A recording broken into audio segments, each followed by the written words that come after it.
Le plan de couleur n'arrivera pas à endiguer ou à faire tomber les chiffres. On se dirige, je dirais, à 95% de chance vers un confinement total.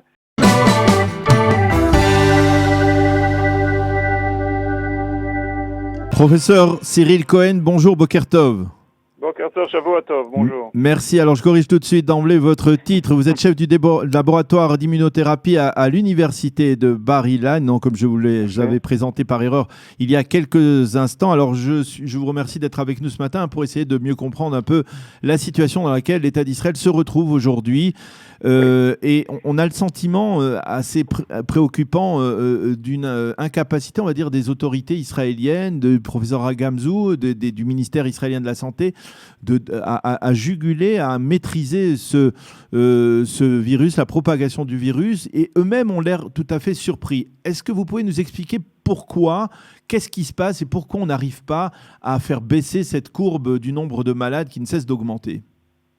Je crois qu'il faut séparer les choses. Je crois qu'il y a beaucoup d'efforts qui sont faits au ministère de la Santé. Moi-même, je suis dans un comité consultatif au ministère de la Santé. Nous faisons beaucoup d'efforts pour essayer d'endiguer cette crise, mais je crois qu'on a en fait deux gros problèmes en Israël. Un, c'est une crise, je dirais, au niveau de la confiance du public dans les autorités, entre guillemets. On pourra y revenir.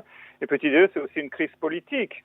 Comment expliquez-vous que, par exemple, certains ministres ou, je dirais même chefs de coalition attaquent sans arrêt, je dirais, les professionnels, évidemment Gamzou, alors que on est dans un état de crise. Ça, c'est un gros problème qu'on a et on a attendu beaucoup trop de temps.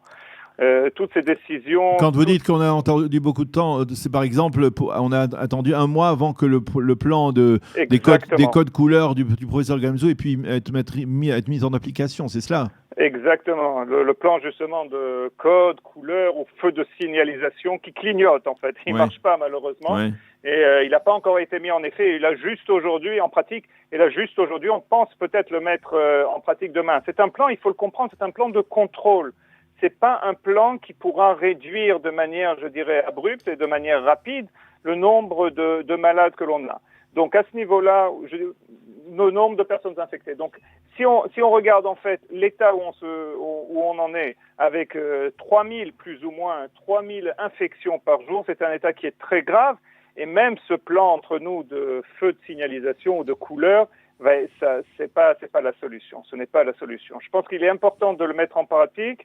Mais je ne vous cache pas que l'idée du confinement, d'un confinement beaucoup plus drastique en Israël est d'actualité. Et il faut maintenant essayer de comprendre quelle va être la meilleure manière de faire ça sans, je dirais, toucher ou sans porter atteinte trop à l'économie et aussi au niveau social. Alors, je vous pose une question. Après avoir vu hier soir une interview d'Aryeh Deri sur la deuxième chaîne de télévision israélienne, qui disait quelque chose d'assez logique, somme toute.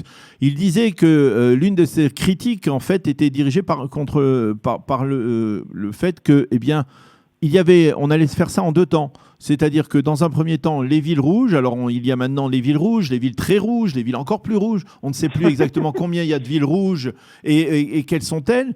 Et puis de l'avis général, vous allez nous dire si c'est vrai, les experts disent que cela ne va pas faire modifier la courbe, ces restrictions qui vont être imposées sur ces villes rouges, mais que finalement, la seule solution, c'est un reconfinement général. Alors pourquoi ne pas le faire demain ?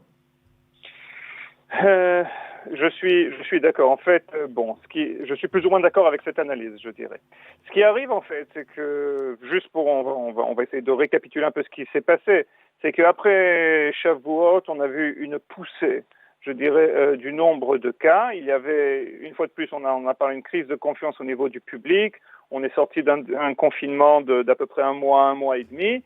Donc les gens se sont dit, ça y est, c'est fini, etc. Il n'y a pas eu suffisamment, je dirais, au niveau des autorités d'efforts, même jusqu'à aujourd'hui. Je veux dire, je regardais justement un reportage qui parlait de mariages, comme quoi il y a des mariages gigantesques. On voit des centaines et des milliers de personnes dans des mariages qui arrivent un peu dans le nord et d'autres parties du pays où je dirais les policiers qui ont été interviewés ont dit écoutez, nous on arrive après les faits, c'est-à-dire que bon, si le mariage a commencé à 7h, 8h, nous on arrive vers les 10h du soir, on n'a pas à fermer les mariages puisque les gens les gens sont déjà contaminés s'ils y étaient. Je trouve que ça c'est une grosse erreur, mais enfin bon, ça aussi on pourra y revenir. Donc en fait, ce que le ministre Aryeh Deri disait, c'est que, et je suis d'accord, le plan de couleur n'arrivera pas à endiguer ou à faire tomber les chiffres. Il aurait été excellent ce plan si on en était. Il y a 3 mois. Exactement, voilà. Et là aujourd'hui, entre nous, nos avis au niveau professionnel, c'est qu'on se dirige, je dirais, à 95% de chance vers un confinement total. Je pense quand même qu'il y a une petite différence dans ces zones rouges, ces zones touchées. On verra, ça fera peut-être une petite différence, mais pas une grosse différence. Ça arrivera peut-être à stabiliser. Mais une fois de plus, il y a 2 semaines, à peu près 2 semaines et demie, on était à 1500 en moyenne par semaine, par jour d'infection. La semaine dernière, vers les 2000, et d'un coup, on est monté là à 3000. Ça va être très dur, sans confinement, malheureusement. Et là se pose le deuxième point que vous avez mentionné, c'est la confiance du peuple. C'est-à-dire que comment aujourd'hui, 6 mois après ce qui s'est passé à Pessah et à Yom Ha'atzmaut, comment imposer un reconfinement à une population qui n'a plus confiance ni en ses leaders, ni probablement aussi en ses experts en matière de crise contre le Covid? D'abord, j'espère que le public a encore confiance dans le corps professionnel parce que, dans un sens, il y a beaucoup de personnes qui font jour et nuit pour essayer d'endiguer cela. Je crois qu'une fois de plus, au niveau politique et au niveau, je dirais, de la manière dont c'est perçu par le public, il y a effectivement une crise.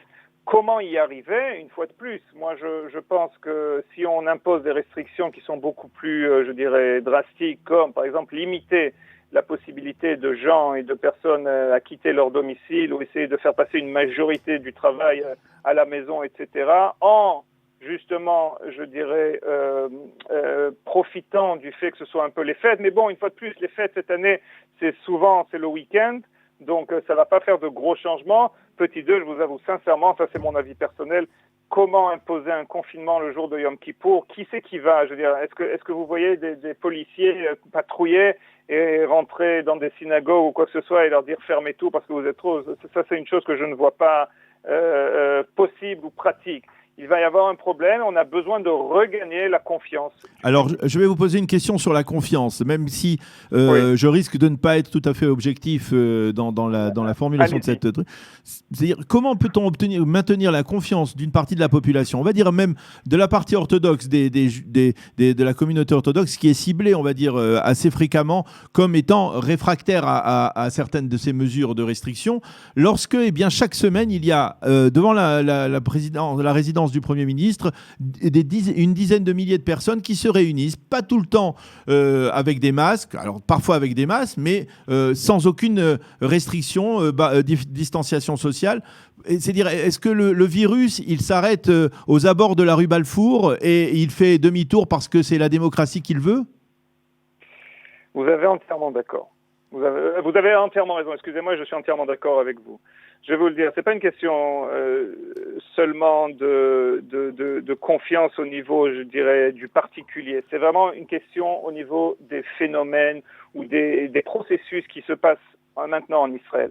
C'est vrai, je comprends totalement. Si vous ouvrez, par exemple, là, on parle d'ouvrir des salles de spectacle ce soir sous capsule, comme on dit en hébreu. Comment comparer ça à une synagogue? Pourquoi ne pas comparer à une synagogue où on est aussi limité? Vous parlez justement de manifestations à Balfour. Il y a eu des concerts en plein air qui ont été beaucoup plus, je dirais, ordonnés et beaucoup plus suivis au niveau des restrictions que ces manifestations. Il y a un problème. Je suis entièrement d'accord avec vous. Il y a un gros problème. Donc, une fois de plus, je pense que, bon, ça, c'est votre domaine, la politique. Je crois que, d'un point de vue politique, le gouvernement ne veut pas interdire ces manifestations à cause, je dirais, de la démocratie, entre guillemets. Mais on a un gros problème de standardisation. C'est tout. Si vous voulez Mais pourquoi une manifestation? Oui, et un mariage avec 500 personnes? Non. Je suis d'accord avec vous. Est-ce que, je vous pose la question en tant qu'expert, oui. Est-ce que à Balfour, cette réunion, cette manifestation chaque semaine, c'est une source de contamination? Donc, oui, elle peut être une source de contamination. La seule chose quand même que je veux dire, c'est que au niveau, si on compare par exemple une synagogue et on compare une manifestation en plein air, oui, c'est pas une comparaison, c'est pas la même chose. Parce que on parle vraiment en plein air, on parle d'un taux de contamination qui est entre 20 et 100 fois moins que dans un endroit qui est fermé. Ça, c'est très important. D'accord. Mais d'un autre côté, oui, moi, je m'attendrais à ce que les gens qui manifestent le fassent de manière... Vous savez qu'au Kotel, il y a actuellement les slichot. Eh bien, oui. Il va falloir tirer au sort les 2500 privilégiés qui vont pouvoir participer au slichot à la veille de Rosh Hashanah, parce que, eh bien, chacun sera parqué dans une sorte de poulailler qui est devenu le Kotel Amaravi, l'esplanade du Kotel Amaravi, où il y a 20 personnes dans chacune de ces capsules. Alors qu'à Balfour, tout va bien. On peut continuer à protester contre le Premier ministre ou pour le Premier ministre ou n'importe quoi. Je suis d'accord avec vous. Et une fois de plus, c'est un modèle. Je pense qu'il est temps que ce modèle, justement, de poulailler, ou je ne sais pas comment je dirais le définir en français, je pense que ce modèle devrait effectivement être appliqué aussi aux manifestations. Mais ça, oui. Je suis entièrement d'accord. Je suis entièrement d'accord avec vous d'un point de vue sanitaire, mais plus d'un point de vue de l'opinion publique. Ça, on a perdu malheureusement énormément de points, de bons points aux yeux du public à cause de ces manifestations. Alors, concrètement, s'il doit y avoir un reconfinement général, il sera de quelle durée à votre avis? Combien de temps faudra-t-il pour, on va dire, juguler cette épidémie, pour revenir à des chiffres raisonnables? On parle de 200, 400, 300 malades par jour. Vous imaginez, on était à la fin du mois d'avril, mai, on était avec 5, 6, 10 par jour, et là, on serait content si on en a 2 ou 300 ou 400. Donc, ce qu'il faudrait, apparemment, c'est entre 3 semaines et 1 mois, malheureusement. 2 semaines... 3 semaines et 1 mois, c'est-à-dire, on peut envisager que tout le mois de Tishri risque d'être sous son confinement général. Il y a des chances, une fois de plus, je ne veux pas non plus, c'est une décision qui est lourde de conséquences. Je dirais qu'au minimum, ça sera évidemment 2 semaines. Mais je pense que vu que ça devrait commencer, je dirais, aux alentours de Rosh Hashanah, je pense que jusqu'à Simchat Torah, de manière plus ou moins générale, il y aura un confinement. Je pense aussi que, vu que ce sera la période des fêtes avec Chol HaMoed, où il y a beaucoup de gens qui vont à droite et à gauche, et aussi des rassemblements, synagogues, etc., etc. Je pense que quand même, il faudra maintenir, malheureusement, et je le dis une fois de plus, malheureusement, le confinement. Eh bien, professeur Cyril Cohen, merci beaucoup pour toutes ces explications, pas véritablement optimistes, mais en tout cas réalistes, certainement. Merci beaucoup d'avoir été avec nous ce matin, et Shavuot Tov. Shana Tova. Shana Tova aussi, Shana Tova. Merci beaucoup. Allez.